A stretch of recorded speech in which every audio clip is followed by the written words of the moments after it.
Turn to Genesis chapter 1, verse 26. Hallelujah. This is so in me now. It's so in me. When I say it's in me, do I have it down pat? No, I don't have it down pat. I'm learning it. I'm studying it. I'm teaching it. I'm walking in it all at the same time. All at the same time. And guess what? I'm seeing it manifest as I'm walking in it. I'm seeing it manifest. You know why? Because it's the time and the season for it to manifest. I've repented for the 10 years that I lost on the subject.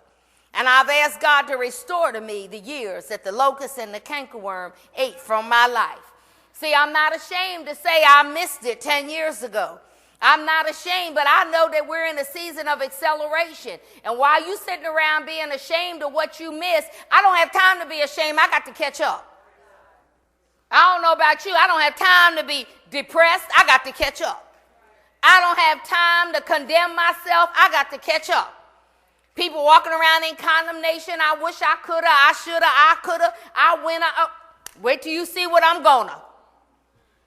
I don't have time. I got to catch up. In Genesis chapter 1, verse 26, and God said, let's read it together.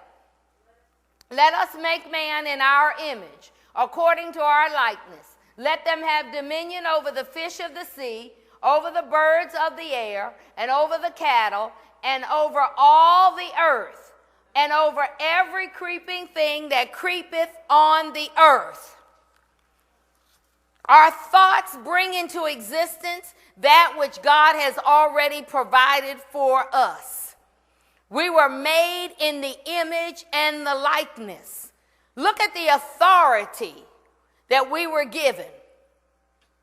A person's way of doing things is the direct result of the way he thinks about them.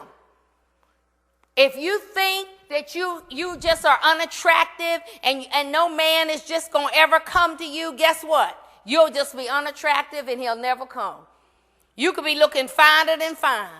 If you think that you're waiting for him to show up, you're not waiting for him to show up. He's already there. You just can't see him yet. He's already there. What God has promised you is already there. And I'm here to tell some of you tonight, you can have just what you want. You can have just what you want. Somebody's waiting for a new house. The house is already there. Somebody's waiting for a new car. The car is already there. Somebody's waiting to come out of debt. You're already out of debt. Bishop, what are you talking about? I'm not out of debt. What you mean he's already there? If he's already there, why I got so many nights all by myself?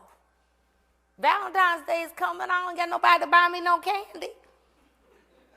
If he already there, where's my candy? Let me help you.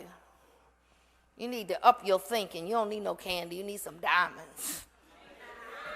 Candy's not good for you. When I was a child, I thought like a child. Now that I done grew up, I don't need no candy. Even if it's a little diamond, we can upgrade it in a year or so, you know. Just a little diamond, you know, it can be upgraded. They are investments, you know. You can always take them to the store and trade them in on a new one. But I'm not going there tonight. Step 1, you must think what God thinks regardless of the circumstances.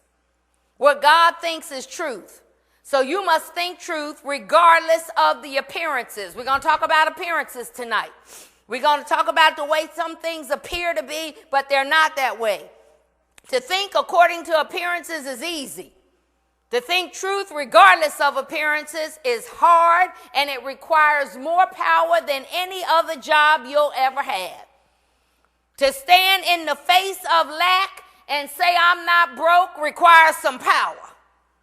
To stand with poverty all around you and not to see poverty requires some power.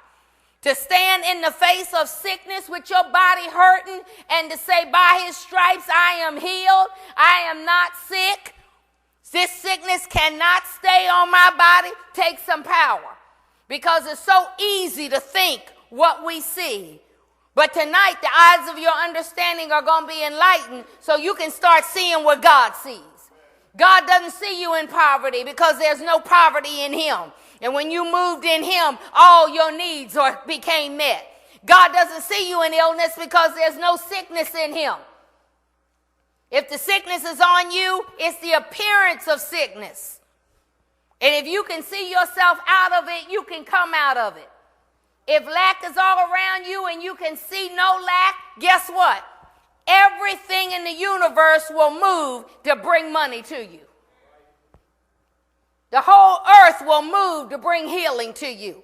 The angels will visit you in your sleep. Your body will start responding to the way you think. You don't think it does? Be depressed for a day and watch your body give up on you. Get disappointed for a day and watch everything. I saw a commercial on television the other day. Depression hurts. I said, that's the whole thing that I'm teaching, Lord. As a man thinketh.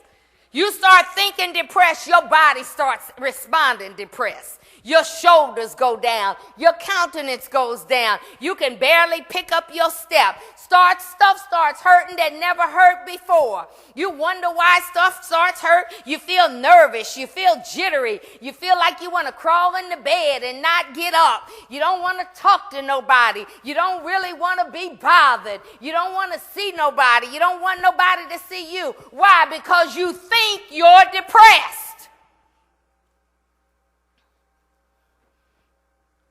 So your body starts to respond to what you think. And you start to feel depressed. Look at your neighbor and say, my feelings are losing their hold on me tonight.